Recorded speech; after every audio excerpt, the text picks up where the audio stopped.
Peter Lodberg, tro og magt i det hellige land, power or faith and power in the holy land.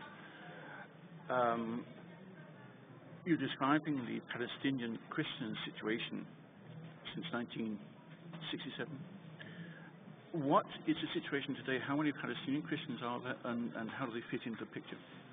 It's different. I mean, in the western part of Israel, on the side of the wall down to the Mediterranean, you'll find quite.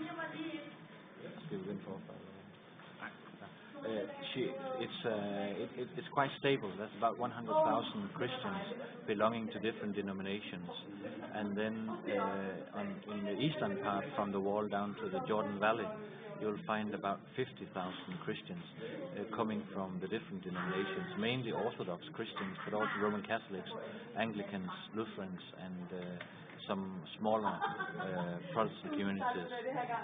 So there are two communities, and they work in different ways.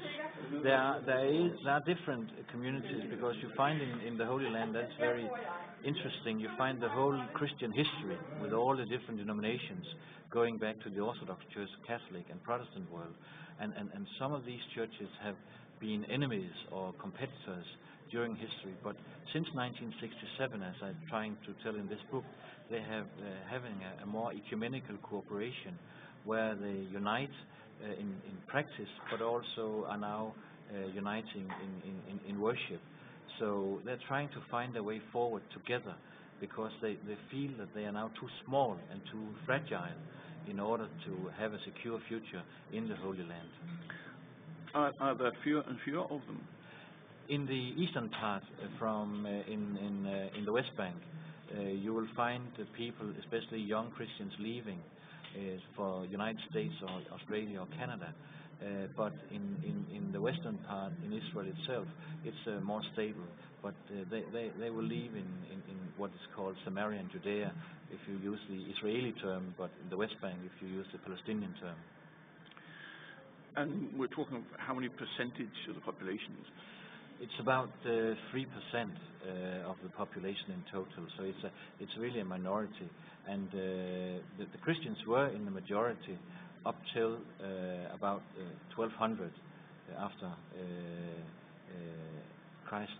So, but after that they have declined gradually, and especially after 1967, many young people have left.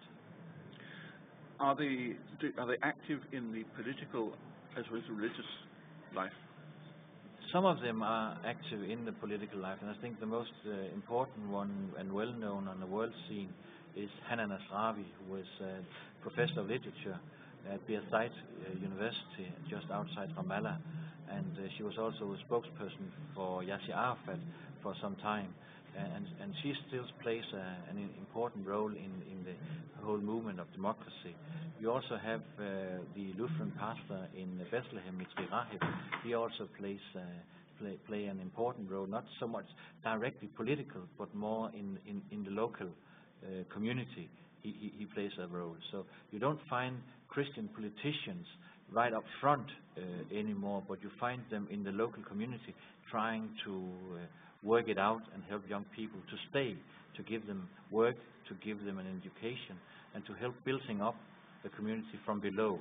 They have, in a way, lost confidence in the politicians, and that they can manage the conflict from above. So they have turned it around. How are they regarded by the Palestinians or the Muslims and the Jews and the Israelis? They say themselves that they have a good community with the Muslims in the West Bank, and for some of the more secular Palestinians, they are seen as somebody who can work together with them, because they have the same idea of secularity and the secular state. But of course also some of the more religious, even fundamentalistic Muslims, they have problems, because they are a little bit afraid, are they really Palestinians, or are they more to the West? When it comes to the Israeli side and the Jewish side, Christians are in a way seen as a minority, and even many Israelis would not know Christians They don't know the cross anymore, because after 50 years in the area, you don't find that many people who have the European background in Israeli society. So there is a gap of knowledge also in the Israeli society when it comes to the knowledge about the role of Christianity. There's a lot of effort trying to get a peace situation in the Middle East. How do the Christians view these efforts and the prospect of peace? Everybody is talking about peace, and of course the Christians also hope for peace, but they, in a way, they have given a little bit up on the political and especially international community, because they say we have been trying for so long time, and we have had great hopes, but all our expectations have really not been met, so we have given up trust in the politicians. We have to do it ourselves.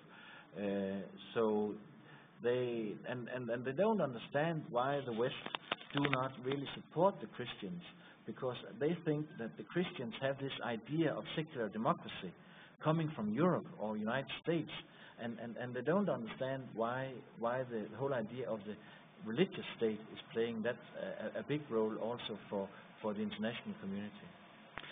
When you consider that Jerusalem in particular is the home of the three large monotheistic religions or faiths we have, why should it be so difficult in reality to find a way of living together, a community? That is the paradox, I think, because Jerusalem is called the city of peace, and it's the only city really where you know that there will not be peace. And I think that's because religion is very dangerous. You can make up religion what you want. It can be very, very deep and very warm, but it can also stir up conflict and even wars, because it has a lot to do with your identity. And if you are afraid of losing your identity and losing your Islamic or Christian or Jewish identity, then you fight for it, because you see the other one as an enemy and not as a colleague where you can have a dialogue. So, I think in a way, Jerusalem is too small a city to be either for the Palestinians or for the Jewish community. I personally support the idea of making Jerusalem an international city that could be ruled, for instance, by United Nations, so that we can find a way forward. But for the time being, I see no future if either the Palestinians have their own capital in Jerusalem, or the Israelis trying to push for Jerusalem being a capital and not Tel Aviv.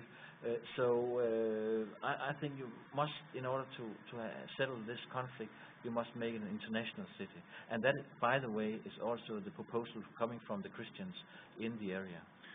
You mentioned in your talk earlier that the two-state solution is not viable as seen by many of the Christians. They go for a 1-2-3 solution. Could you explain that, please? Yeah, they hoped for a two-state solution just after the Oslo peace process in 1993, and they supported it wholeheartedly. But after the settlements have been built and the infrastructure in the West Bank is more or less complete, and you now have a wall that is about 700 kilometers long, then they find that this will not make any difference. This can never be a state, because the Palestinians live in 15 different areas, or Bantustans, or communities, whatever you call them, but they're living apart from each other, so they will not have a coherent and viable state, and that is a big problem for them. They just don't see how that physically can work anymore. So they, in a way, are giving up the two-state solution.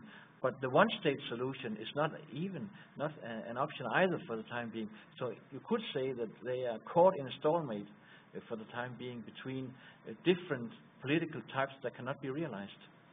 So if we could also, in the Middle East, in Europe and many other places, get rid of the national state syndrome, that would help perhaps? That could be one way forward, but we also know that within globalization we have seen that the opposite dimension is also very vivid, that people, in order to deal with globalization, become more localized and more nationalized, and you see that same dilemma and dynamic in the Middle East. I hope for for one-state solution sometimes, but I know it will take a long, long time. Peter Lodberg, thank you much indeed. This is Michael de Laine for the Copenhagen Voice.